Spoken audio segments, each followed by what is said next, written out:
La vida no es perfecta, se habrán dado cuenta.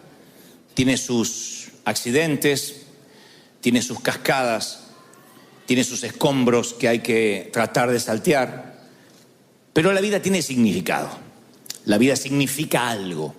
Ese es el gran juego de la existencia, encontrar el significado. Y la gente que está triste, la gente que está deprimida, no siempre tiene secretos oscuros, sino que tiene una carga abrumadora de no encontrar el significado de la vida.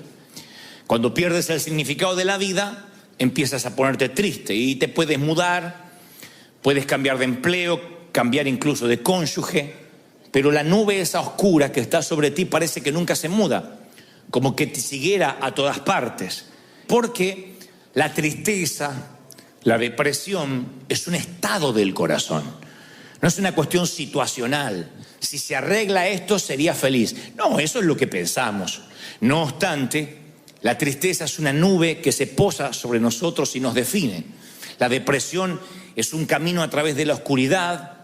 La depresión es una enfermedad devastadora del espíritu. A mi humilde criterio, es la enfermedad más corrosiva, más profunda para el alma, porque viene desde adentro. Es como un tumor. Un consejero dijo alguna vez: la depresión, la tristeza sin sentido o con sentido, al cabo es tristeza igual, es una agonía permanente, día tras día, noche tras noche, a nivel casi arterial. Es una agonía que no acaba, que no te da respiro. La depresión es un parásito. La depresión es algo que te chupa, te absorbe, te quita energía. Y yo sé que estás diciendo: bueno, pero yo no elegí esta situación. No te estoy condenando. Porque la depresión o la tristeza es una condición humana que no respeta la estatura espiritual de nadie. Hace relativamente poco un pastor amigo al que conocíamos se quitó la vida. Que estoy hablando ya de lo más extremo de la depresión. Pero todos sorprendidos, su esposa, sus hijos. Porque decía: ¿cómo no lo vimos venir? Se suponía que un pastor no se deprime. ¿Cómo que no? Si yo veo a los héroes de la fe deprimidos, y la lluvia cae sobre justos e injustos, y la depresión también. Veo a Moisés, escucho esta metáfora de la depresión y dice: solo no puedo soportar este pueblo, la carga es demasiado grande. Números 11:14 relata esta expresión. Si esta es la manera, Dios, en que piensas tratarme, será mejor que me mates. Hazme el favor y ahórrame la miseria. Este es Moisés pidiendo que Dios lo mate. No es una licencia poética que se hacía: moriré por tu amor, Romeo o Julieta. Acá quiere que Dios lo mate. Quieren que les busque otro similar. Elías. ¿Hay alguien más tremendo que Elías entre los mortales? Sin embargo, Elías dice: basta, Señor, quítame la vida porque no soy mejor que mis abuelos. Primera de Reyes 19:4. Tocaron fondo los dos tipos. Sin embargo, Dios se reúne con ambos en el monte de la transfiguración. Los dos que tocaron fondo, en la melancolía más absoluta, se elevaron a la cima terrenal más alta que un ser humano jamás tuvo. Estar a la par del Señor en el monte de la transfiguración. Moisés y Elías. Ahí están los dos potenciales suicidas. Ninguno de ellos se quitó la vida, claro, pero tuvieron ganas de que el Señor los matara. Y ahí estaban, validando Dios, que eran hombres de Dios, a pesar de la tristeza que atravesaron. Pero no es Moisés ni Elías el mayor ejemplo, sino Job. El libro de Job es toda una calamidad. Si lo leemos desde el primer capítulo, ninguna historia es más conmovedora que lo que se relata en Job. Desde el capítulo 1 y 2 ya nos enteramos que todo lo que poseía fue destruido y se quedó sin familia. Lo único que le quedó al principio es la esposa. Amorosa la chica. Un amor. Le dice: maldice a tu Dios y muérete. Lo instó al suicidio al viejo. Maldice a tu Dios y muérete, le dijo la mujer. Miren qué linda compañera de viaje, ¿eh? Pero Job supera las pérdidas físicas rápidamente. Lo que le preocupa a él, que es lo que nos preocupa a todos cuando pasamos tristezas, es la falta de respuestas. Job era un hombre millonario y supongo que era inteligente y podía hacerse de una fortuna otra vez. Pero no entiende por qué. ¿Por qué perdió todo? Si él no estaba en pecado, si él no metió la pata. A él le molestaba no entender por qué está pasando lo que pasa, como a ti. Ese es el quid de la cuestión. Vamos al meollo de por qué estás triste. Estás triste porque no entienden por qué te pasa lo que te pasa. Dice, ¿por qué Dios no me guió cuando me casé? ¿Por qué Dios no me guió cuando fui a ese empleo? ¿Por qué Dios no me guió cuando me mudé? Desde algo trascendental como compartir la vida con alguien. ¿O por qué Dios no me dijo que esa cafetera se me iba a romper? El difunto pastor Ray Steadman escribió: pocas cosas son más difíciles que soportar el sufrimiento sin sentido. Si uno pudiera ver la razón por la que tenemos que pasar lo que pasamos, lo soportaríamos más fácilmente. Pero los problemas sin sentido son algo corrosivo para nuestro alma. Claro, sin sentido aparente. Cuando no entendemos por qué nos toca una temporada por el hospital. Uno no lo entiende. A ver, capaz que como adulto sí. Pero un niño, ¿hay explicación por la cual ver a un niño sufrir? ¿Qué hizo el niño? ¿Qué tan malo pudo ser para merecer estar confinado a una silla de ruedas, a sueros, a respiración asistida? Entonces uno cuando se pregunta ¿por qué? Y se lo pregunta muchas veces como Job, uno empieza a perder la fe, uno empieza a perder la esperanza. Porque a medida que más se arraiga la tristeza, más se pierde la esperanza. Y sin el ancla de la fe, sin el ancla de la esperanza, es muy difícil revertir la situación. Por eso Job está paralizado y pregunta más de 6 veces en un capítulo: ¿por qué? ¿Por qué? El Señor Jesús pregunta a su Padre: ¿por qué me has abandonado? Y ni Job ni Jesús en ese momento reciben respuesta. El Hijo de Dios no recibe respuesta del Padre: ¿por qué me has desamparado? Job no las recibe en todo el libro, Dios no le responde por qué. Y por lo que veo, nunca lo supo. Y no está mal preguntar por qué. El problema es pensar que nos merecemos, que Dios nos debe una respuesta. Porque ahí es cuando cerramos nuestro corazón hacia Dios. Cuando ya no es una pregunta, sino una exigencia al Creador. Y decimos: Dios me debe una respuesta, Dios exige una respuesta. No somos quién para exigir respuesta. Dios es Dios. Dios sabe que no va a permitir más carga en ti que la que puedes soportar. Él no te va a dar más carga de la que tú puedas resistir. ¿Están conmigo, sí o no? Muy bien. Vamos entonces a las causas. Primero le voy a dar la patología y después la terapia para que se lleven a casa y vayan a la farmacia más cercana a reclamar el medicamento que les voy a recetar hoy. Pero vamos a las causas, porque alguno está pensando, pero yo tengo depresión o no. Bueno, vamos a las causas. Hay causas que son situacionales. O sea, esto es sencillo. Hay un vínculo muy fuerte entre lo que nos pasa y lo que sentimos. O sea, si te está yendo mal, vas a pasar momentos de tristeza y se te respeta. Si ves que el saldo del banco es muy inferior a las cuentas que tienes sobre la mesa, no vas a celebrar. No voy a pretender: sonríe, sonríe, ¡ja, ja! Te llevan preso, aleluya. Ve con gozo a Collection. No pasa eso. Uno se entristece, ¿no? Uno choca el auto. ¿Quién choca el auto y dice: ¡ja, ja! ¡Bendecido! ¿Quién? A menos que estés entiquelado, te entristeces. Y dice: no, aunque lo pague el seguro. Te entristeces. Ahora, esa tristeza puede ser crónica, puede ser momentánea o puede ser el detonante de una tristeza que después no se va. Esas son situaciones, causas situacionales. Una situación pudo haberte metido en un valle de sombra. Tú dices: sí, la verdad que sí. Ahora que lo pienso, fue aquella situación, aquella muerte, aquella noticia. A veces lo que te pone triste son causas físicas, lo que te deprime. Vieron que yo siempre hablo de lo que es somatizar. La somatización es que cuando tu alma se duele, el físico lo refleja. Lo dicen los médicos. Dicen: este cáncer es porque sus defensas bajaron. Las defensas, cuando bajan, el sistema inmune es atacado por cualquier otra enfermedad. No tienes defensas naturales. Entonces dicen somatizó, se enfermó. Pero exactamente al revés es igual. Cuando, por ejemplo, estás luchando con una enfermedad por mucho tiempo, dependes de insulina, dependes de medicamento, de diálisis, eso empieza a deprimirte. Hay gente que está triste porque está fatigado de estar enfermo. Entonces es muy probable que esto no sea una causa situacional, sino una causa física lo que te deprime. Después hay causas satánicas, claro que sí, diabólicas. Satanás ataca a Job de dos maneras: destruye la familia, las posesiones, y le llena de llagas todo su cuerpo. Ahora, ¿cuál es el blanco de Satanás? ¿Ponerle una lepra a Job? No. El blanco de Satanás es que Job empiece a dudar de la bondad de Dios. Cuando hay un ataque diabólico, lo que busca Satanás es que pierda la esperanza, que diga: yo ya no estoy fundado en Cristo, esto me está pasando porque Dios no me ama. Ahí valió la lepra.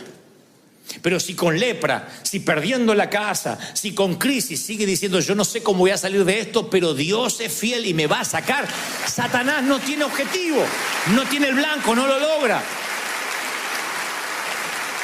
Así que tu depresión puede ser por situaciones comunes, puede ser porque estés enfermo, puede ser por un ataque diabólico o porque Dios lo permitió. ¿Permite Dios que suframos? Bueno, hay un autor que dice: a veces Dios acuesta a sus hijos en la oscuridad.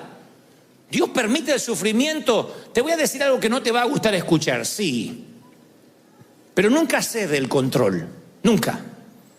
Nunca te dará más carga de la que sabe que podrías llevar. Pero la Biblia me muestra que Dios sí, a veces permite el sufrimiento para enseñarte lo que le enseñó a Job, que Dios sigue estando a cargo aunque no veas una luz al final. Lo que pasa es que cuando uno pasa por el valle cree que está en el infierno. No, está en medio de picos elevados. Dijo alguien alguna vez que según lo alto de una ola será lo profundo de la depresión luego. Se llaman bajones, lo viven los artistas, lo viven aquellos que están ante un gentío, un público, y después tienen que quedarse con su propia soledad. Y también lo viven los hombres de Dios, que a veces están en el pico más alto como Elías y después están deprimidos. Pero lo contrario también es real, que cuando uno va por valles, por sombras, el Señor me dice que te diga: no te preocupes, no vas a terminar ahí. Yo voy a elevarte a zonas elevadas, vas a ir a picos altos, te voy a bendecir, te voy a prosperar, te voy a levantar. ¿De verdad lo crees, sí o no? Muy bien. Ya más o menos vimos cuáles pueden ser las situaciones. Causas situacionales, físicas, ataque del diablo, permisos de Dios. Y entonces, ¿cuál es la terapia? ¿Cómo salimos de la depresión? ¿Quieren saber cómo salir de la depresión rápido, así, instantáneamente? Bueno, no hay manera instantánea de salir rápido, hay unos cuantos pasos. Hay algunos principios que son bíblicos.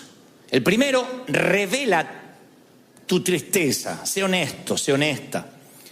Job es un modelo de transparencia. Dijo Job: yo no puedo evitar hablar, le decía a sus amigos cuando estaba triste, ¿no? Debo expresar mi angustia, mi alma tiene que quejarse. Hay un momento que uno se cansa de ponerle buena cara a todo.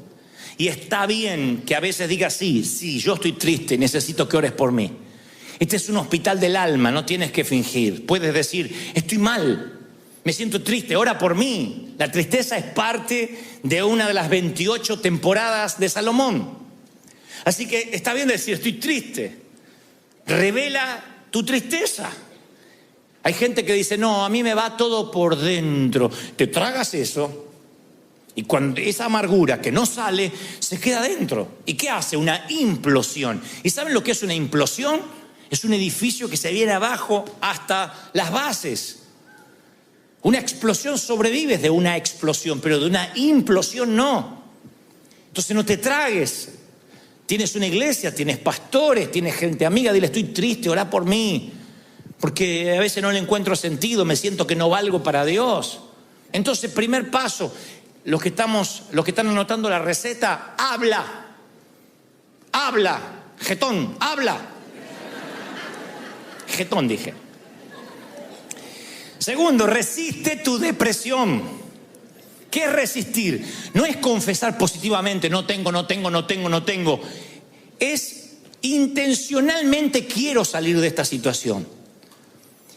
El paralítico que está junto al estanque de Betesda, Jesús le dice: ¿quieres ser sano? No es una pregunta retórica. Jesús quería saber si de verdad el tipo quería ser sano o le encantaba ser paralítico.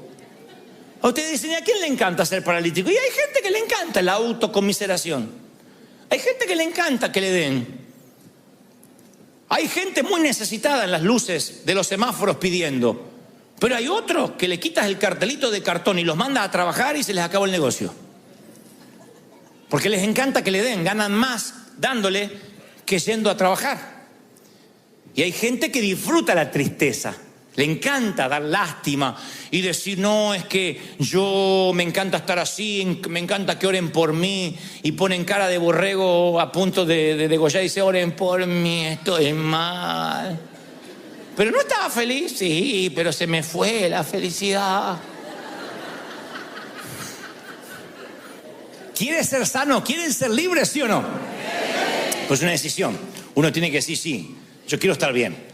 Yo quiero estar sano, yo no quiero psicopatear a nadie. Porque algunos lo toman como el modo normal de vivir, un modo triste, no pueden sonreír. Porque dicen, ya me acostumbré a vivir así. Y el Señor dice, resístete, cambia la cara. Y algunos dicen, no, es que yo estoy alegre, pero no lo demuestro. Bueno, conecta las dos cosas, conecta un cablecito con la cara, porque no puede estar triste, alegre el corazón y la cara estar así. Tiene que haber algo que esté cortando ahí, un policía, la migra, algo. Sácalo. Pero que la cara demuestre que hay alegría en el corazón, que hay energía, que hay gozo. ¿Lo crees?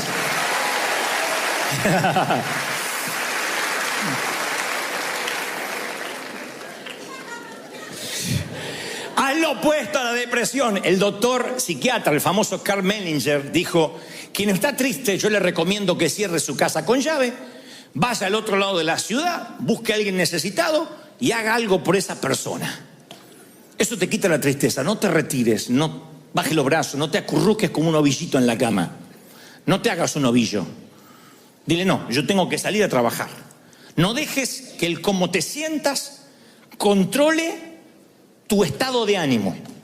Nunca dejes que la manera que te sientes te controle. Porque cuando pones al volante de tu automóvil tu emoción, la manera en que te sientas, eso va a dirigir tu vida. Yo no puedo permitir que las emociones manejen mi estado de ánimo. ¿Por qué? Porque soy el piloto de un avión. Imagínense que estás en el avión y sube el piloto. Ahí está. Me peleé con la bruja, mi mujer. No sé cómo voy a manejar hoy, Te baja rápido, dice tu abuela, que yo dependo de este. Entonces yo decía que el piloto esté bien. Porque te subes a su vuelo y te tiene que llevar a casa, a destino. Entonces tú no puedes permitir que las emociones determinen quién eres. Si tú no sientes la presencia de Dios, ve tu vida cristiana en fe. Ora, ofrenda, sirve, anima, ministra, porque dice la palabra, vivimos por lo que creemos y no por lo que vemos. Segunda de Corintios 5:7. Vivimos por lo que creemos y no por lo que vemos. Entonces yo vivo por lo que creo. A veces siento a Dios, a veces no lo siento. A veces estoy tan seguro de la salvación y a veces digo, seré salvo. No importa, yo lo creo. A veces ofrendo sabiendo que viene la cosecha y a veces ofrendo dudando si viene la cosecha. No importa, yo vivo en fe. No permito que mis sentimientos manejen mi estado de ánimo. Me congrego con ganas y sin ganas. Sirvo al Señor con ganas y sirvo sin ganas. Ahora, Job llega al final de la vida y dice, Él sabe dónde yo voy. Y cuando me ponga a prueba saldré tan puro como el oro. No necesitaba saber por qué. Él necesitaba saber de quién se trataba la vida. Que se trataba de Dios, no de él. Y termina diciendo aquellas palabras: de oídas te había oído, mas ahora mis ojos te ven. Solamente me habían hablado de ti. Miren, un hombre que adoraba a Dios, un hombre que era santo. Reconocer que de Dios había conocido de oídas, pero que ahora lo había conocido. Nunca Dios le respondió. Nosotros sí sabemos por qué pasó lo que pasó. Él nunca supo. Se enteró en los cielos, no antes. Pero el final de la historia le redimió la biografía. Siempre lo que pase al final valida el resto. Siempre. Tú miras una película llena de complicaciones y el final está bueno, te va feliz del cine. En cambio hay una historia que parece muy bonita, Romeo y Julieta de Shakespeare, y al final termina en una tragedia. Yo prefiero las otras, las que tienen muchas complicaciones, pero que al final siempre gana. Y nosotros ya hemos leído el guión, el script, el libro, y ganamos. El final va a validar la historia. Lo que te pase al final, vas a salir de la depresión. En los momentos más difíciles yo quiero que recuerdes, yo conozco esta historia, ya la viví. Y aunque me toque llorar, bienaventurado aquel que pase por el valle de lágrimas y lo transforme en fuente, lo transforme en alegría, porque el Señor enjugará todas lágrimas, las va a secar. Él las va a enjugar, Él las va a secar. ¿Lo crees de verdad?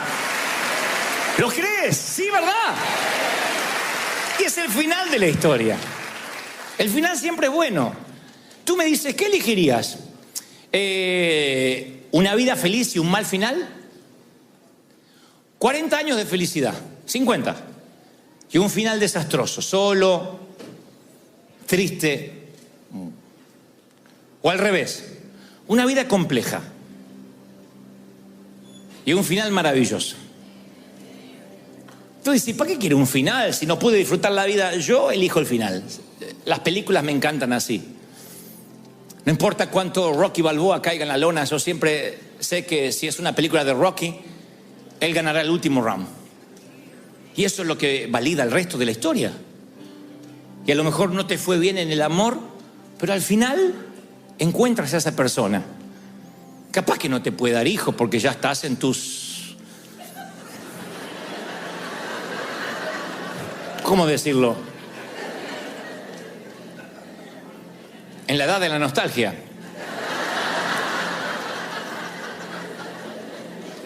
Pero valdrá la pena. Lo valdrá.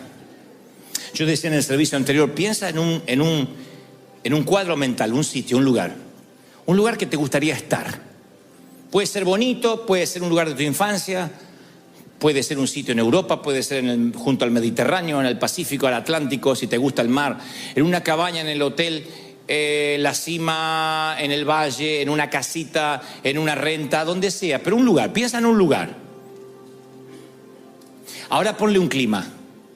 Si te gusta el verano, el invierno, la primavera, ponle un clima alrededor. Hay los que dicen, me gustaría el romance de la nieve o la lluvia sobre el tejado, y otros dicen, no, me encanta el verano, los pájaros trinando. No sé, imagina un sitio y luego le pones un clima. Ahora que tienes el sitio y el clima, coloca caras allí, personas o una. Y estate allí con esa persona, a lo mejor con tus hijos. Y una vez que tengas las personas, porque el hogar nunca es un sitio geográfico, es quién. Una vez que tengas a quienes, tengas el clima y el sitio, grábatelo. Escríbelo en las tablas de tu corazón, átala a tu cuello, porque ese será tu final. Ese es tu destino, ese será tu puerto deseado. Vas a llegar ahí. Y cuando te sientas en estados depresivos, piensa en ese sitio y que tarde o temprano Dios te lo va a dar, sino aquí en el cielo. Pero Dios te va a dar ese sitio de paz, de tranquilidad. David decía, me trasladaría como las aves a lo más alto de los riscos. No buscaba un lugar pedregoso, seco y árido, sino un sitio que para él representaba paz. Busca un sitio que represente paz y déjate llevar, tranquilo. Confía en el Señor, confía en que las cosas van a salir bien, que vas a llegar a destino. Terminaré con una historia real. Hace muchos años estábamos en Australia y yo no sé nadar y me metí en el mar simplemente para tratar de flotar un poco. Cuando vi que flotaba, cerré los ojos y dije, no hay nada mejor que tostarse al sol nadando en el océano de Australia. Cuando abrí los ojos, hasta los canguros me quedaban lejos. Estaba metros de distancia de la orilla. Y dije, ¡wow! Y me enderecé y no hacía pie. Y supe que me iba a ahogar. Lo supe. Así que hice lo que toda persona que no sabe nadar hace. Empecé a moverme ampulosamente y me chupaba para abajo la corriente. Lo conté en el primer servicio y pusieron la misma cara que ustedes. Y estoy acá, obviamente que... Estuve 3 días muerto, alabado sea Dios.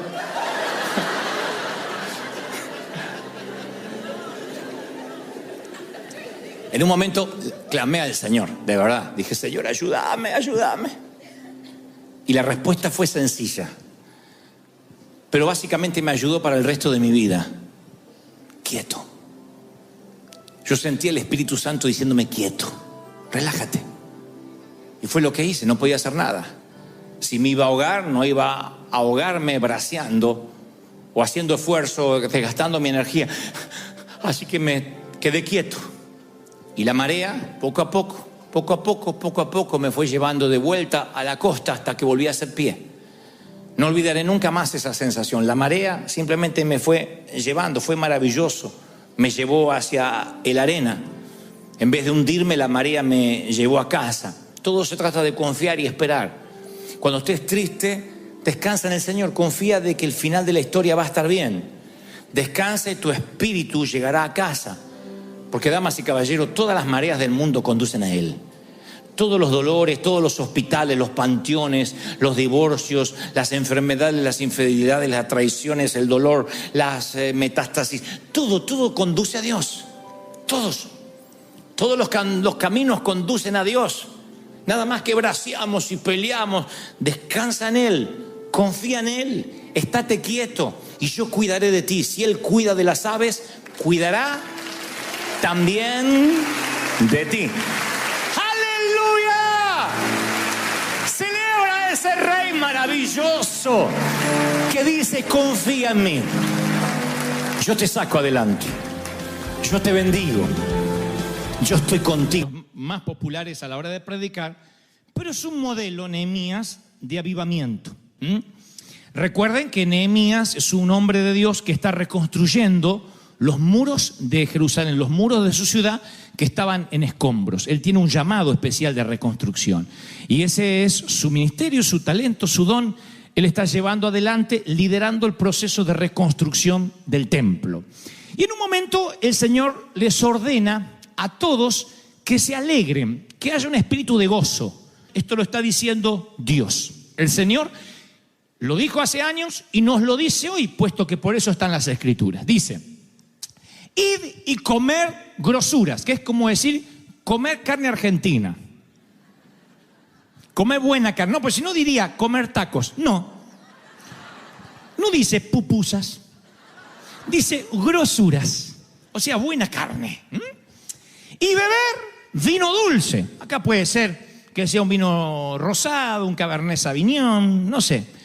Y envía porciones a los que no tienen nada para comer. Porque día santo es a nuestro Señor. No se pongan tristes, porque el gozo del Señor es vuestra fuerza, es tu energía. Fíjense que el Señor da la fuente de energía. Y te dice cuál es. Te dice que la fuente de energía es el gozo. Es lo que te mantiene enérgico, te mantiene joven, te mantiene vital. Dice, los levitas hacían callar a todo el pueblo, diciendo, callad porque es día santo. Y el Señor decía, no, alégrense. Y todo el pueblo se fue a comer y a beber y a obsequiar porciones, repartiendo comida. Y a gozar de grande alegría, porque habían entendido la palabra que les habían enseñado. Yo leía esto ayer y decía, Señor, ¿qué es lo que me quieres decir? Aparte de la carne argentina que Dios siempre nos habla, ¿no? Y el Señor me decía, nota las órdenes que yo di a mi pueblo. Una de ellas es, comed, bebed, alegraos, dale al que no tiene de comer. Los levitas decían, no, quédense callados, porque no hagan mucho alboroto, no hagan bulla, porque Dios es un Dios santo. Y Dios dice, no, yo quiero que hagan algarabía, que beban, que coman, que disfruten, que celebren, que le den porciones a los que no tienen con grande alegría, porque eso hace un pueblo que entienden la palabra que les fue enseñada. Luego, la Biblia narra que había otro gozo en el pueblo, y era el pueblo que celebraba alrededor del becerro de oro. Y el Señor dice, hay que conocer, hay que tener discernimiento para saber la diferencia entre el verdadero gozo y el regocijo carnal, porque Moisés desciende del monte de estar con el Señor y dice que veía un pueblo que gritaba, había alaridos fuertes, no era voz de alarido de débiles, dice la palabra en Éxodo 32:18, sino voz de cantar oigo yo. Y Moisés dice, estarán celebrando al Señor, y cuando baja de la montaña, él ve el grito de la idolatría. ve un mover que no es genuino. Y la palabra dice que hay una diferencia entre el mover carnal, cuando uno está en derredor de un becerro de oro, y el mover del espíritu, cuando uno dice, no, yo entendí la palabra. Y tú dices, entonces, ¿cómo sé si mi alegría es genuina o mi alegría puede ser carnal, natural? Y este es el secreto. Yo quiero hablarles durante poquitos instantes lo que yo considero la felicidad de no tener nada. Es una felicidad típica, porque la felicidad siempre la relacionamos con que Dios nos bendiga, con que Dios nos dé, con que Dios nos provea. Pero hay una felicidad que uno obtiene no teniendo nada.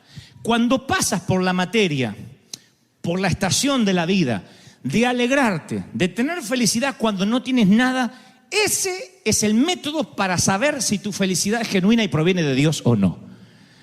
¿Están siguiendo hasta ahí, sí o no?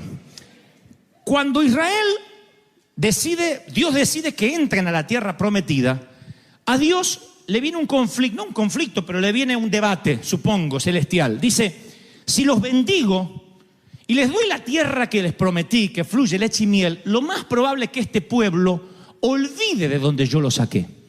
Ustedes dirán, bueno, es que Israel era un pueblo cabezón, era un pueblo duro, necio. No, así somos los seres humanos. Tan pronto Dios nos sana, tan pronto Dios nos bendice, la alegría con el correr de los días se nos empieza a ir. Porque solo alguien que olió la muerte tiene un gozo que después no se le va. Solo alguien que estuvo en las puertas del infierno en cuanto a enfermedad, en cuanto a un accidente, a una crisis, tiene un gozo extra que antes no tenía. Y ya no se preocupa por bobadas, no se preocupa por tonterías, porque realmente sabe lo que importa en la vida. ¿Soy claro o no? Entonces, Dios dice, si yo le doy a Israel lo que les prometo todo el tiempo, lo más probable es que se olviden de dónde yo lo saqué, que pierdan ese gozo y que tengan nada más que un gozo carnal. Si hay leche, si hay miel, si hay vino, si hay carne argentina, celebramos. El día que no hay, no celebramos. Y entonces Dios tiene un método. Dice, esto es lo que van a hacer. Oigan, dice en Nehemías, por eso decía que Nehemías es un modelo de avivamiento. Presten mucha atención porque esto es magnífico. Dice, al día siguiente se reunieron las cabezas de las familias y Esdras, el escriba, para entender la palabra, la palabra de la ley. Y hallaron escrito, al leer, al predicar, que Jehová le había dicho a Moisés hace muchos años y que ya no se estaba haciendo, una costumbre que se había quedado arcaica, que ya no se hacía. Dice que Dios había mandado a Moisés que los hijos de Israel habitaran por 7 días en tabernáculos, en tiendas. Y dice la Biblia en Nehemías 8:17, y hubo una alegría muy grande.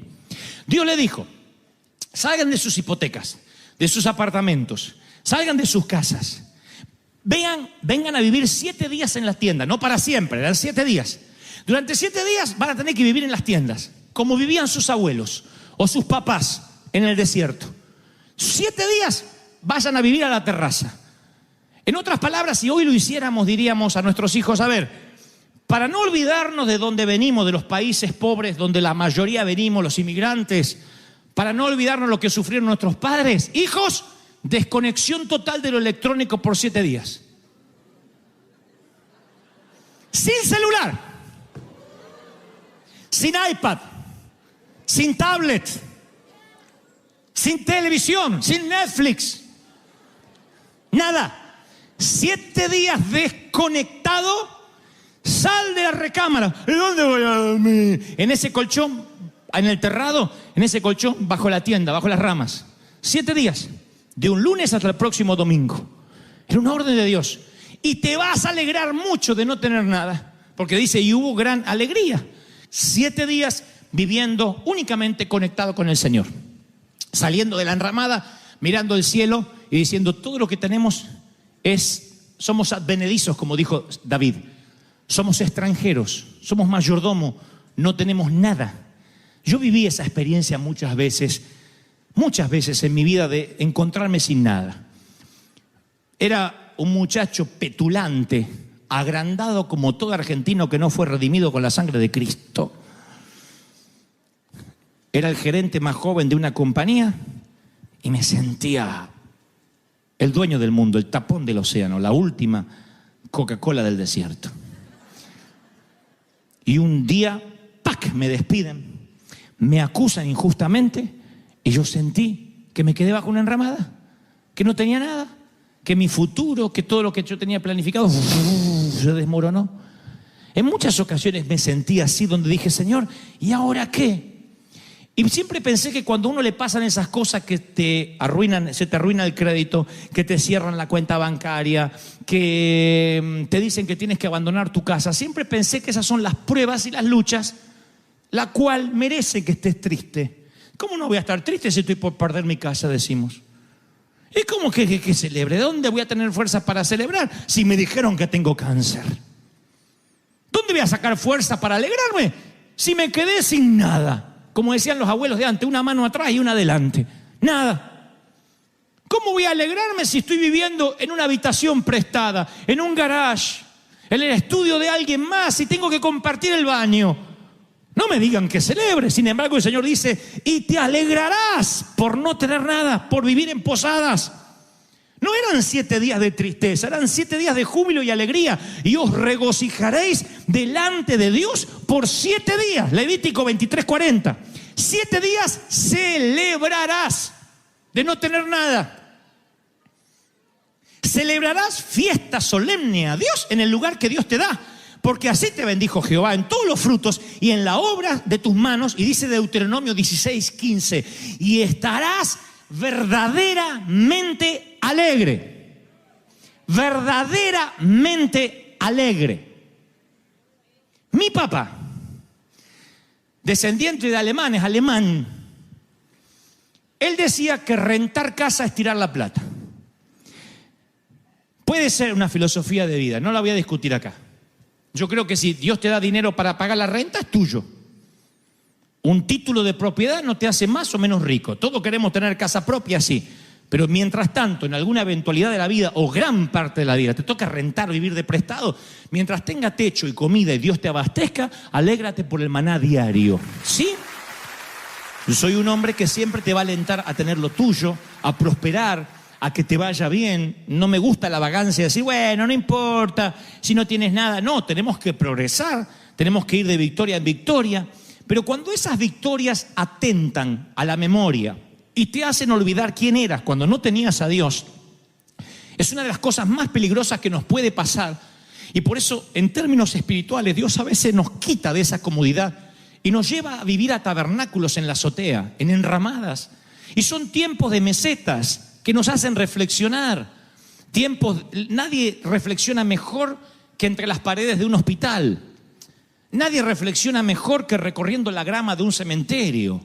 Es allí cuando nos empezamos a cuestionar cosas de la vida. Si no, el tedio, la rutina, nos envuelve de manera tal que nos olvidamos por qué estamos viviendo. Trabajamos, pagamos deuda, trabajamos, pagamos deuda, vamos de vacaciones y después necesitamos vacaciones para recuperarnos del cansancio de las vacaciones, porque venimos más cansados que cuando nos fuimos. ¿Por qué? Porque de pronto el tedio de la prosperidad nos hace olvidar lo que realmente vale la pena. Dice la palabra que los 7 días de la azotea o de estar bajo una enramada tipificaban 70 años del lapso de la vida humana. Era el método de Dios para recordarles a todos que la vida es temporal. Y conforme ellos iban mirando la enramada y veían que las ramas se marchitaban, eso los hacía pensar en el deterioro de la vida, de la salud, de la fortaleza. Porque Dios quería que sus mentes y sus corazones estuviesen puestos en la eternidad. David era multimillonario, el rey David. Era uno de los reyes más millonarios que jamás tuvo la historia. Sin embargo, él dice, porque forastero fui, soy advenedizo. Advenedizo significa extranjero, inmigrante de por vida, de paso. Él sentía que aunque era rico, él estaba de paso, porque había entendido lo que era la eternidad. Por la fe, Abraham, siendo llamado, salió del lugar que había tenido como herencia sin saber por dónde iba. Por la fe habitó como extranjero en la tierra prometida, morando en tiendas, sabiendo que tenía una promesa. Pero por la fe murieron estos sin haber recibido nada, solamente mirándolo de lejos, creyéndolo, saludándolo, confesándolo. No nos olvidemos que los profetas se murieron creyendo que Cristo iba a venir, que venía un Mesías. Nosotros hoy miramos la cruz para atrás. El Mesías vino, murió y resucitó. Ellos miraban para adelante. Algún día va a venir un Mesías a morir y resucitar. Y la mayoría se murió, o acaso todos, sin verlo. Dice, ellos buscaban una patria, dice la Biblia en Hebreos, sabiendo de dónde habían salido y tenían quizás añoranza de volver, pero anhelaban algo mejor, anhelaban una ciudad eterna que nunca pudieron ver. Nunca pudieron ver y sin embargo creyeron, nunca falló su fe. Nunca pudieron ver esa tierra prometida.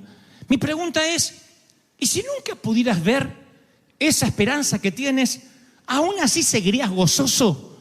Porque tu vida es eterna, no es solamente lo temporal de aquí. La vida, dice Max Lucado, genial escritor, es semejante a dos constructores. Un constructor niño que construye castillos de arena con su palita roja y su balde azul en la playa, y otro constructor adulto que construye a base de hipotecas, planos, arquitectura.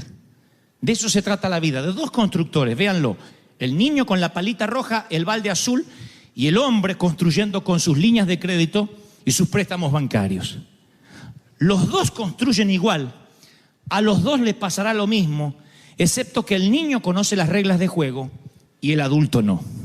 El niño cada mañana que está cerca de la playa va y construye su castillo de arena y empieza a construir sabiendo que al final del día el océano se va a devorar su construcción.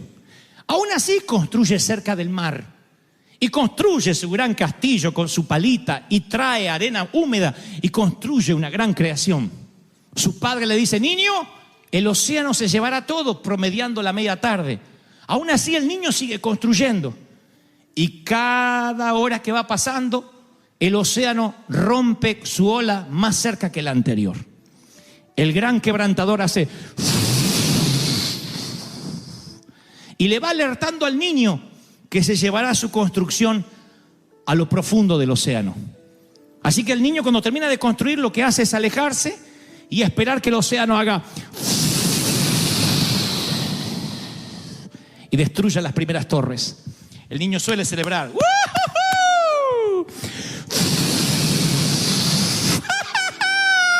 Ahora se lleva la torre más grande.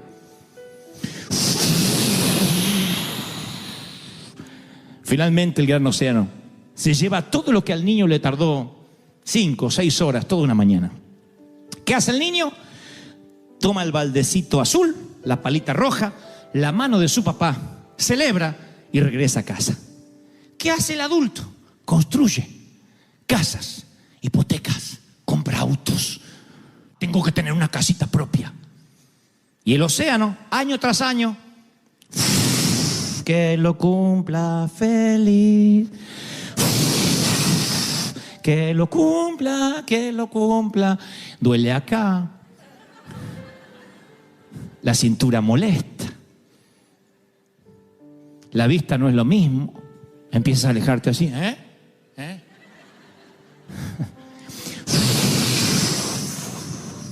La vejez nunca llega sin avisar. La vejez es digna. Avisa año tras año y te dice, el océano se llevará todo lo que estás construyendo. Y eso no es para deprimirte. Eso es para saber que nada te pertenece. ¿Qué hace el adulto cuando finalmente el océano hace? Señor, tiene cáncer. Queda con puñados de arena mojada, maldiciendo el océano. ¿Por qué? Porque no sabía la regla de juego. Porque como el niño debiste haber aprendido que el océano se llevará todo lo que construyas. Eso es la vida. ¿Qué es la vida? Como neblina que aparece por la mañana y se disipa por la tarde.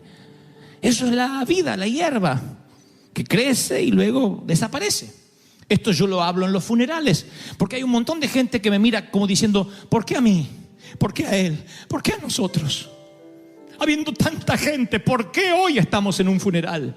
Y yo les explico, nunca nadie te dijo que serías eterno en esta tierra. Desde que naces es un camino hacia la tumba. Entonces, si nos hacemos torpes, insisto, y nos olvidamos lo que tenemos, que es la vida, que es el día a día, ¿qué hace el Señor para que nuestra memoria no sea tan frágil? dice, de tanto en tanto vas a vivir en la azotea 7 días. Tal vez no sean 7 días, tal vez llevas 3 meses endeudado. Tal vez lleves 1 año que no puedes salir de ese pozo. Tal vez lleve 2 años y a veces decimos, Satanás me está atacando. ¿No será que Dios permite algunas cosas para refrescarte la memoria? Y no te olvides que su orden es, y cuando no tengas nada, alégrate, pero regocíjate en serio, porque yo soy el Dios que te proveyó. Te provee y te va a proveer. Alguien tiene que decir amén. Y si Dios te mandara a vivir en chozas por 7 días, por 2 meses, porque Él sabe el peligro que se encuentran sus hijos cuando son siempre bendecidos. Él sabe que si nos consiente mucho, nos seducimos por el mundo y nos olvidamos de dónde Dios nos sacó. Hay un cántico de Moisés que predice la apostasía del pueblo de Dios una vez que prospera. Dice, pero el pueblo de Dios engordó. Está hablando en términos metafóricos, nadie se sienta mal. Y tiró patadas, coces, y se volvió incontrolable.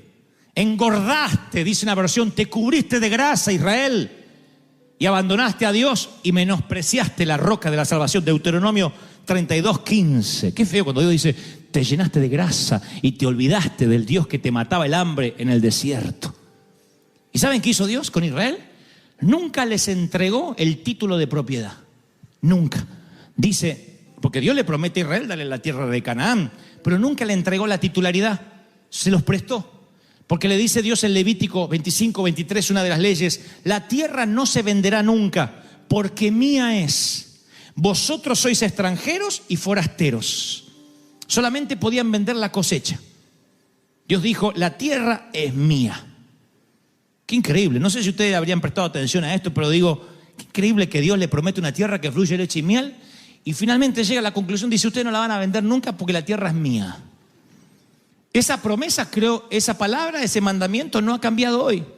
Dios dice, yo te voy a dar una compañía, pero la compañía es mía. Yo te voy a dar un matrimonio, pero el matrimonio es mío. Yo te voy a dar hijos, pero los hijos son míos. Entonces el Señor me dice que te diga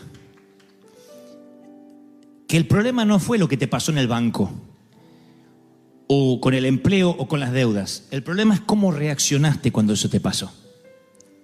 Y el Señor me dice que te diga que no le gustó cómo reaccionaste. Porque tomaste los puñados de arena. ¿Por qué? Y Dios dice, ¿qué obligación yo tengo de prosperarte y bendecirte? ¿Qué? ¿Dejas de adorarme? ¿Tu gozo depende de eso? ¿Del castillito de arena? ¿Pensaste que te ibas a llevar algo?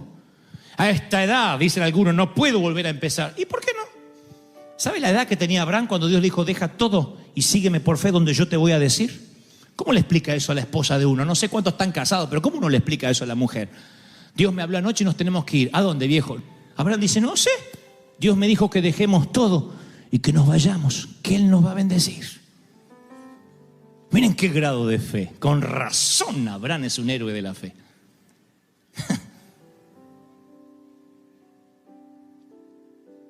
El problema no es la enfermedad, el problema es cómo reaccionaste a la enfermedad. La tristeza que te agarró. Dios dice, ¿no confiabas en mí? Sí, pero yo estaba sano, Señor. Y bueno, ¿no confías en mí? Jesús lloró.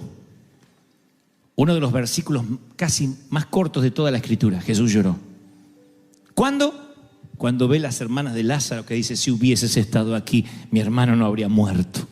Siempre me pregunté si Jesús lloraba por su amigo, ¿por qué lloraría por alguien que sabe que va a resucitar en los próximos minutos? Yo me alegraría, diría, tranquilo, va a resucitar. Llora porque no puede creer que estas muchachas que convivieron con él, que él les contó de los milagros, ahora están dudando. Ahora están diciendo, si hubiese estado aquí, maldiciendo con los puñados de arena. Jesús lloró. Jesús llora cuando ve tu incredulidad. Dice, sigue confiando en mí. A pesar del diagnóstico, a pesar de la crisis, a pesar de lo que dicen los médicos, confía en mí y agradece, regocíjate con la carta de desalojo. No esperes la carta de reivindicación. Perdón, nos confundimos con usted para salir a celebrar, porque eso es adoración en la orilla incorrecta. El pueblo de Israel celebró al Señor una vez que cruzó el Mar Rojo. Y Dios le dijo a Moisés: no me gustó esa canción. Debieron haber cantado cuando el faraón estaba detrás. Debieron haberme alabado en fe. La alabanza en fe siempre alegra más al Señor que la alabanza una vez que te bendijo.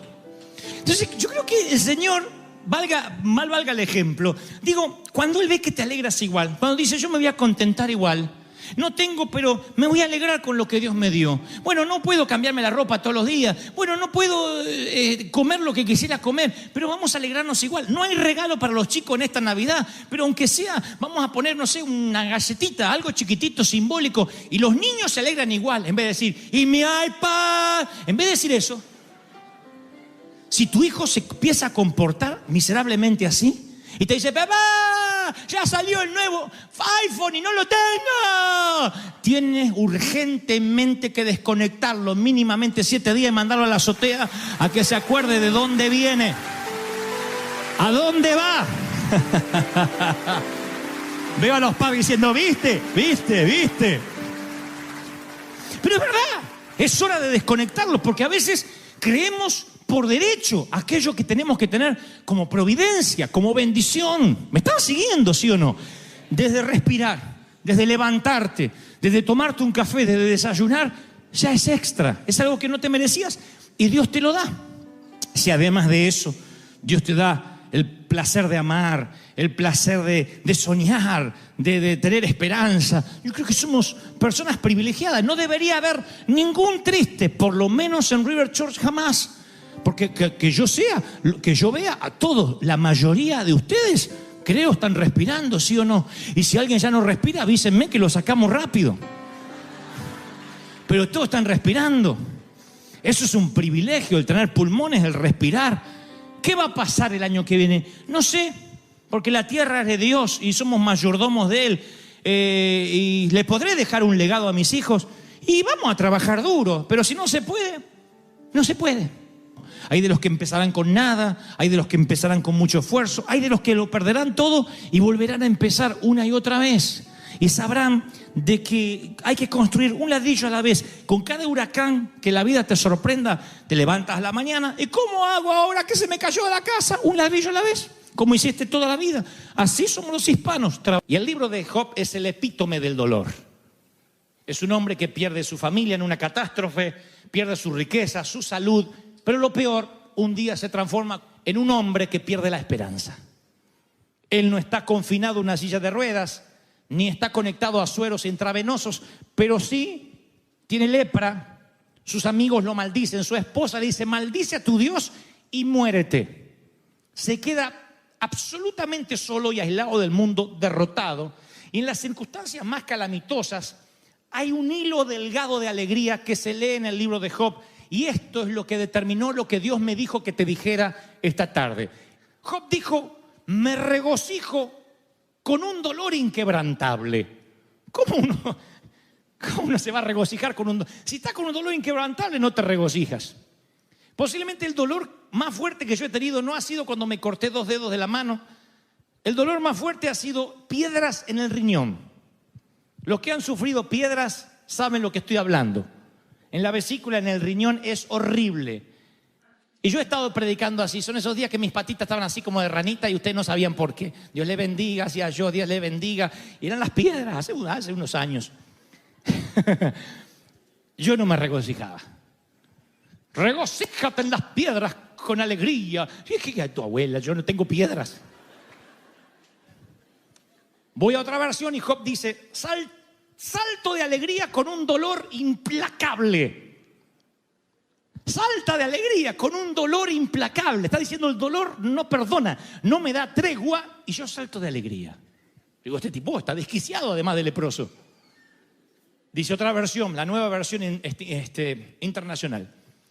Me regocijaré sin dolor a causa del dolor. Oh, yo tuve que leer eso varias veces. Me regocijaré sin dolor a causa del dolor. Yo digo, ¿qué es lo que intenta decir Job en este hilo delgado de alegría? La palabra hebrea, para definir esa palabra alegría, aparece solo una vez en las Escrituras, esa palabra que Job usa, y habla de una alegría extraña. No es una alegría que niega la realidad, es una alegría que simplemente está diciendo, estoy bailando sobre la decepción. A pesar de tener todo a mi favor para poder estar triste y deprimido, yo voy a decir, no hay dolor, no hay dolor, no hay dolor. Y voy a continuar. Eso es lo que Job intenta decir. Así que le digo, Señor, revélame qué más dice las Escrituras respecto a esta alegría en medio del dolor, porque sé lo que ustedes sienten cuando un pastor te dice, hermano, el Espíritu Santo te va a consolar porque tu padre falleció, tu madre ya no está, vamos, fortalécete. Tú dices, sí, yo sé, pero ¿qué hago con el dolor? Y el luto se te instala en lo más profundo de tu corazón.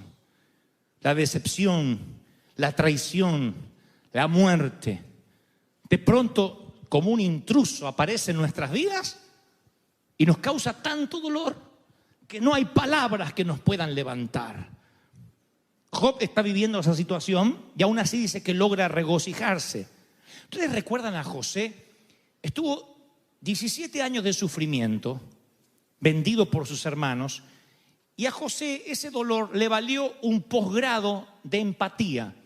Porque cuando él estaba en la cárcel, él que era un adolescente, por lo que leo en las Escrituras, vistiendo una ropa cara, el mimado del papi, 17 años después está en la cárcel y tiene empatía y ve el dolor en un prisionero que está abatido, y eventualmente ese dolor que ve en el prisionero que está con él salvaría a 2 naciones. El dolor es el mejor profesor de teología que jamás puedas conocer. Es un entrenador de la vida. Cuando te dueles, identificas en qué necesitas crecer, qué necesitas sanar. Y por sobre todas las cosas, oigan lo que te diré. Oye lo que te diré. Reordenas tus prioridades como ninguna otra eventualidad de la vida podría ordenarla. El dolor te otorga un posgrado, te enseña, te reorienta. Y yo voy a muchos protagonistas principales de las Escrituras. Veo a un Job que perdió todo, a Sara luchando con esterilidad, Moisés fugitivo por 40 años, David con un suegro que intenta matarlo, María Magdalena endemoniada, Pablo que tenía recuerdos de asesinato impregnados en su alma.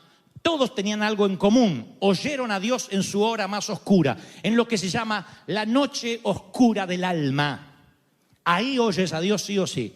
No te estoy diciendo que tengas que pasar por ahí, pero las oraciones más sinceras no se generan dentro de las iglesias, sino entre pasillos de hospital o la grama recién cortada del cementerio.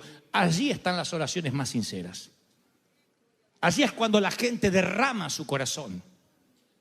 No está preguntando cómo devorar, cómo está mi vida. Clamas, no, Señor, ayúdame. Yo he visto gente enorgullecerse de ser atea, clamar a Dios con desesperación en los pasillos fríos de un hospital, ante un diagnóstico, ante una noche oscura.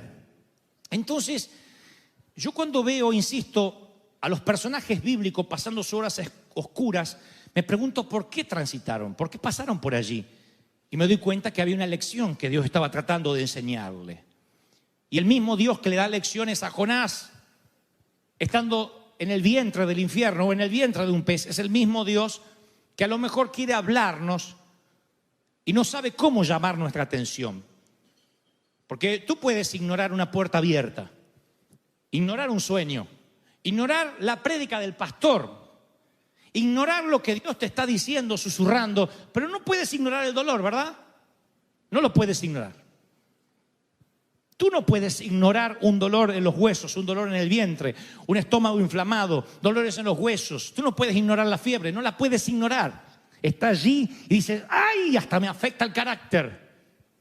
Y Dios usará todos los métodos posibles. No digo que Él generará el dolor, pero sí lo utilizará para llamar nuestra atención. Dios quizás tenga que sacarte de un comportamiento adictivo, tenga que sacarte de una situación adversa. Hay gente que está en una relación abusiva y no puede salir de esa relación abusiva con un marido golpeador si no pasa por el dolor. No digo que la tengan que golpear, digo el dolor del alma. Si no pasa por el dolor y tiene un confrontamiento con la parte más oscura de lo que está viviendo, a lo mejor no sale más de una relación viciosa. Otros, a lo mejor, si no hubiese sido por el dolor, no estarían aquí, en los Estados Unidos de América. El dolor le hizo a algunos cruzar las fronteras. el hambre, la necesidad, un futuro mejor, escapar de la inseguridad, lo que sea. Pero en algún momento de la vida el dolor fue un catalizador, fue aquello que nos llevó a un nuevo nivel, porque sentimos que teníamos que hacer algo, sentimos, palabras a las cuales los religiosos le tienen fobia. No, yo no siento, eso es de la carne. Estamos hechos de cuerpo, alma y espíritu. Acá no hay espíritus sentados, tenemos todo cuerpo y sentimos. Cuando Dios te da el placer de sentir, es un regalo que incluye placer como dolor. Vas a sentir, amar duele. Predicar duele, lleva sacrificio. El dar duele. Hay muchas cosas que duelen. ¿Quién nos dijo que la vida no duele? La vida duele, crecer duele, el bullying duele. Yo muchas veces he dicho, Señor, me da un carácter más fuerte, haz que pueda soportar. ¿Qué hace Dios? Manda más gente que me ataque, para que me haga fuerte. Si tú le dices al Señor, Señor, ayúdame a sanar mi estima, va a mandarte gente que te haga bullying, aunque tengas 30, 40 años. Que te ignore, que te dé vuelta la cara, que te insulte, que hable mal de ti, porque tú lo pediste, hazme fuerte. Y para que Dios te haga fuerte, no te quita la adversidad, la aumenta. Entonces, tu manera para resistir y que tu carácter se empiece a formar en Dios es justamente catalizándola a través del dolor. No se habla mucho esto en las congregaciones porque pensamos que esto afloja a la gente, la desinfla. Yo pienso diametralmente opuesto, yo pienso que alienta. Porque ahora mismo estás pensando, yo pensé que era el único menso que sufría, pero mira todos los que hay acá conmigo, incluyendo a Dante. Todo el mundo ha sufrido, todo el mundo le duele y se puede salir adelante. Alguien tiene que decir, ese es mi Dios. ¡Aleluya! El versículo más corto, uno de los más cortos de las Escrituras es Jesús lloró. Así que yo veo un Cristo familiarizado con el dolor. Ahora, he aquí lo que yo quiero transmitirte de parte de Dios. Pablo, dice el apóstol, yo he aprendido a contentarme. No se olviden esta palabra, aprendió a ser feliz. Yo no sabía que la felicidad era una habilidad aprendida. Yo pensé que la felicidad era una situación. Él dice, sé vivir humildemente, sé tener abundancia. ¿Cómo se vive? ¿Cómo es que sabe vivir humildemente? Si eres humilde, vives y se acabó. Yo no sé si sabía vivir en pobreza. Yo sabía que nosotros comíamos salteado. Que poníamos un huevo así y se partía al medio y para donde se dividía agarraban los hermanos y el otro se quedaba mirando. Era un juego. ¿Quién agarra el huevo? ¿Qué voy a saber vivir? Ahora Pablo dice, yo sé vivir en abundancia también. Hay que aprender para vivir en abundancia. ¿Quién necesita ir al colegio para ser rico? Hermano, quiero donarte hoy $100,000. No, hermano, deja que aprenda primero. Todo el mundo tiene idea de cómo gastar. Casi por instinto. Sin embargo, Pablo dice, no, yo tuve que aprender a tener mucho. Tuve que aprender. No te pongas alegre que los $100,000 es una metáfora, no voy a regalarlo a nadie. Tuve que aprender a ser pobre. Aprendió a contentarse. Pablo implica que el contentamiento, ahora resulta que no era el resultado de la circunstancia, es el resultado de un estilo de vida intencionado. Ahí es cuando vuelvo a Job y entiendo, en el medio del dolor me regocijaré sin dolor. A propósito, me voy a reír aunque no tenga ganas y parezca estreñido de vientre allí. A propósito. ¿Y qué gano con esto? Bueno, como aquel que tiene que aprender a tocar el teclado y tiene que aprender las notas más básicas y empieza y dice la escala. Y uno quiere tocar un concierto, no, la escala, en todo. Si no volaste un simulador, no te dejan pilotear un avión real con pasajeros a bordo. Entonces yo creo que cuando uno dice yo voy a ser feliz de manera intencionada, es una manera de decir, Señor, aunque no entienda el dolor y lo que es más profundo, aunque el dolor no se me haya ido, yo voy a estar alegre. Regocíjate, oh hija de Sión, aquella que todavía no dio a luz. Le está diciendo a una mujer estéril, empieza a celebrar porque vas a extender las estacas de tu tienda de los hijos que te voy a dar. Ahora, claro, uno lo lee completo y dice, pero qué lindo, ¿cómo no voy a celebrar? Pero todavía no pasó nada, a lo mejor ni marido tiene la pobre condenada. A lo mejor está sola, no tiene ni se enamoró y Dios le dice, celebra por los hijos que vas a tener. Y ella dice, pero mándame un marido, aunque sea. Pero le dice, celebra, es una, como digo siempre, una orden al mundo de las emociones. Celebra, sonríe. Porque si vienes a adorar a Dios y tu estado anímico depende de cómo te está yendo, no es adoración a Dios, es una adoración ególatra. Depende de cómo te va, adoras, y entonces no es una adoración genuina. Dios dice, tú me vas a adorar por lo que yo soy. No dejes que tus imperfecciones opaquen la perfección de Dios por la que deberíamos adorar. Tú tienes y yo tengo que adorar a Dios aunque me vaya mal. Y yo sí, ¿qué gana voy a tener de adorar a Dios? Y Dios dice, ¿que entonces me adorás cuando te va bien? Dios no prostituye su bendición. Dios no necesita que tú le adores porque Él te da un beneficio. Dios dice, tú vas a adorarme por lo que yo soy. Así estés leproso o seas millonario, tengas un montón de hijos o seas estéril, pases por valle de sombra o de muerte, o estés viviendo en un palacete de madera aristocrática, aún así tú me vas a adorar por lo que yo soy, no por lo que te doy. Esa es la adoración pura. Y esa adoración pura se descubre en el dolor, en la escasez, en lo que te falta. ¿Estoy siendo claro en lo que Dios está hablando, sí o no? Ahora, entonces, insisto con esta idea. ¿Qué es el contentamiento? No es ausencia de dolor. Porque vivimos en un mundo imperfecto, con gente imperfecta como tú y como yo. Amén, dijo una imperfecta. Gloria a Dios.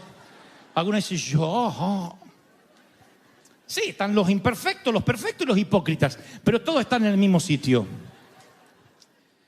Y en un mundo tan imperfecto, con gente como tú o como yo, tú tienes que entender que el dolor no edifica el carácter. Los problemas es mentira.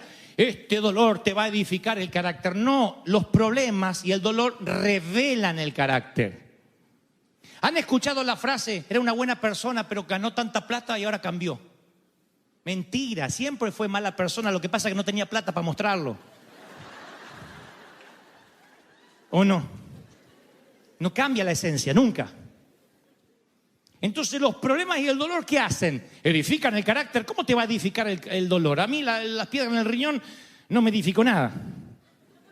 ¿Qué hicieron las piedras en mí? Revelaron mi carácter. Me enseñaron a seguir predicando, a no correrme del lugar, a no decir, bueno, me tomo unas vacaciones, falto, a honrar el compromiso que hice con el Señor. Entonces reveló mi carácter. También reveló otras partes de mí. Sacó cosas de mí muy oscuras que yo no sabía que estaban ahí.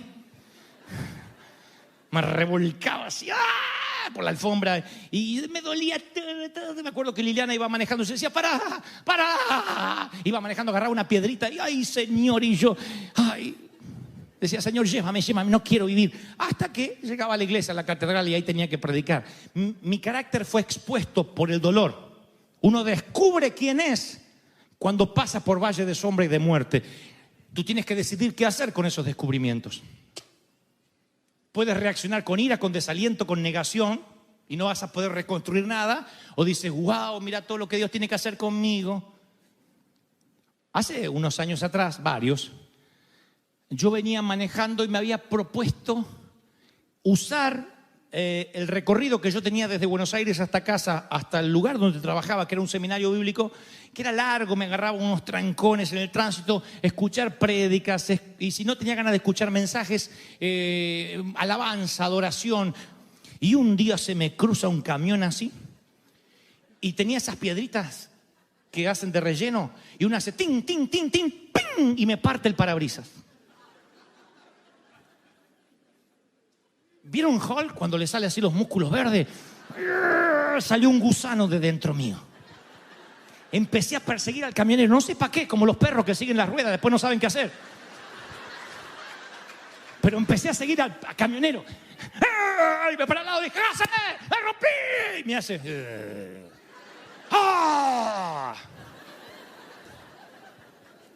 Había palomas del espíritu adentro que hicieron, ¡pum, pum, pum! Volaron todas. Buitres bajaron arriba de mi auto. Me estacioné y miré. Digo, desgraciado, me partió el parabrisas, todo el parabrisas, una piedrita. Dije, ¡ah! ¡Ah! Y me enojé tanto. Y ahí descubrí que mi seminario bíblico tenía algunas fisuras.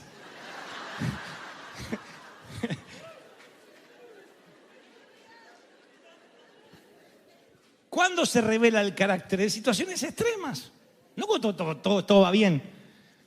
Entonces uno tiene que aprender del dolor a ver quiénes somos nosotros en el dolor, cómo reaccionamos.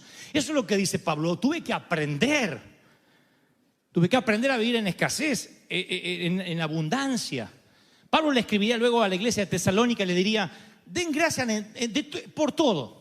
Y uno dice, bueno, sí, yo doy gracias por todo. No, pues yo no di gracias por el camionero, yo lo quería matar. Digo, Señor, si yo lo mato, está bien, porque tocó el parabrisas de un siervo de Dios. ¿No? Bueno, es lo que yo pensé. Den gracias en todo porque la voluntad de Dios en Cristo Jesús es para con todos ustedes. Pablo está diciendo, no le den gracias a Dios por los regalos perfectos, también por los regalos imperfectos que llegan sin invitación, por las piedras en los parabrisas, por las piedras en los riñones o las piedras donde te toque. ¿Recuerda los hijos imperfectos que tienes? Ay, mira todos los que tienen hijos perfectos, Dios mío. Bueno, yo recuerdo los hijos imperfectos que tenemos. Y a lo mejor ellos necesitan que le digas, sabes, estoy agradecido porque Dios te hizo así. Porque tu carácter repodrido hace que mi carácter sea expuesto y yo tenga que arreglar mi situación con Dios cada noche de mi vida. ¿Recuerdas el jefe imperfecto que te tocó? Tal vez ese jefe te está mostrando de que no tienes tanta paciencia como crees que tienes. Y si tú estás esperando el compañero perfecto, el jefe perfecto, los hijos perfectos, la vida perfecta, vas a sufrir una fiebre de descontento y frustración el resto de la vida. No hay gente perfecta, no hay iglesias perfectas, no hay pastores perfectos. ¿Sabían? Tampoco amén.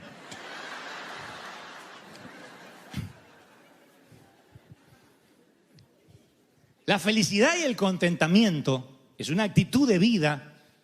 Y Pablo dijo, tú tienes que alegrarte por todo. Y tú dices, bueno, pero Pablo no sabe en el matrimonio en el que estoy.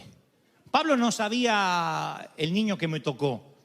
Pablo no sabe que yo paso por dolores crónicos. ¿Qué sabe Pablo de mi sufrimiento? Todo lo que Pablo escribió, posiblemente lo hizo entre cadenas. Eran los tiempos que él tenía de sosiego para decir, voy a escribir cartas porque no me queda otra cosa. Estoy preso y en cadenas. Pablo no era un aristócrata que se iba a una cabaña frente al océano a escribir un libro, ¿eh? Y Pablo dijo, no os afanéis, porque el Señor dijo, no os afanéis diciendo qué comeremos, qué beberemos, qué vestiremos. Esto lo dice el Señor Jesucristo. Porque vuestro Padre sabe que tenéis necesidad de todas estas cosas. Busquen primeramente el reino de Dios y todo lo demás será añadido. Jesús dice, como Pablo, el contentamiento es el producto de una vida enfocada en Dios. Cuando te enfocas en Dios, tú puedes estar en cadenas, pasándola mal, pero tú dices, con lo mucho, con lo poco, yo voy a aprender a alegrarme. Pero si tu gozo está regulado por tu cuenta bancaria, eres tan pobre y tan miserable que lo único que podrás amasar es una fortuna.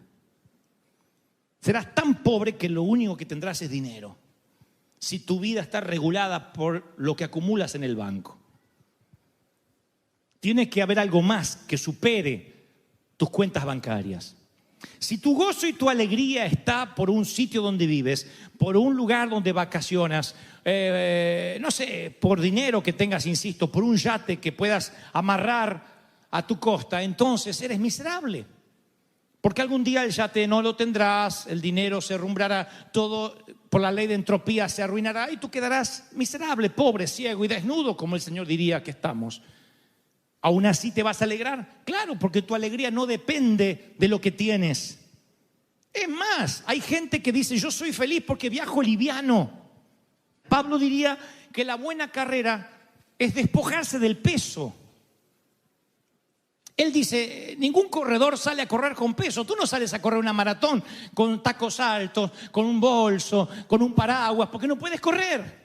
Y él dice, despojándome de todo peso. ¿Qué significa? Que rico no es el que más tiene, sino el que menos necesita. Ese es el rico. Rico es el que dice, no hay para comer, no importa, vamos a comer taco a lo pobre. O burrito o lo que sea, vamos a hacer unos tacos con queso, listo.